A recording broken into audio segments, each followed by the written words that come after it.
कि जब बलवान सेना होते हुए भी देश का शासक, जिसमें ना हिम्मत हो ना जज्बा हो, वो राष्ट्र दिक्कत में आता है।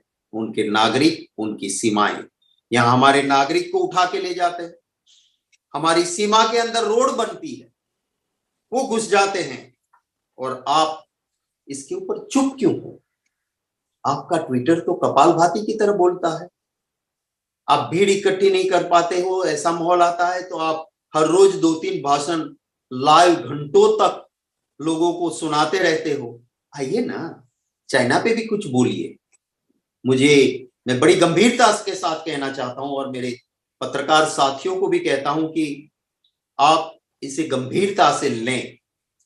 मुझे हमारी सेना के एक बड़े ही सीनियर पद पे बैठे हुए अफसर ने मुझे कहा कि हमारे वहां काफी ऐसे पॉइंट्स हैं कि जहां चाइना के साथ हम फेस टू फेस होते, और वो फेस टू फेस सिचुएशन, हम भी पेट्रोलिंग में जाते थे, उस पॉइंट तक जाते थे, चाइना के लोग भी पेट्रोलिंग में आते थे, हमारा फेस टू फेस सिचुएशन होता था और फिर वापस आते थे। ये पेट्रोलिंग बरसों से हम करते थे, पर काफी ऐसे पॉइंट्स है जहां पे सरकार ने सेना को अपनी हद में पेट्रोलिंग पे जाने से मना किया है। और ये जो पॉइंट्स उन्होंने मुझे उनकी टेरिटरी में सिर्फ बताए, वो थे PT-17, PT-17, जिसे डोगरा भी कहते हैं हम, जो हॉट स्प्रिंग से भी नाम से भी जाना जाता है, वो एक पॉइंट हुआ।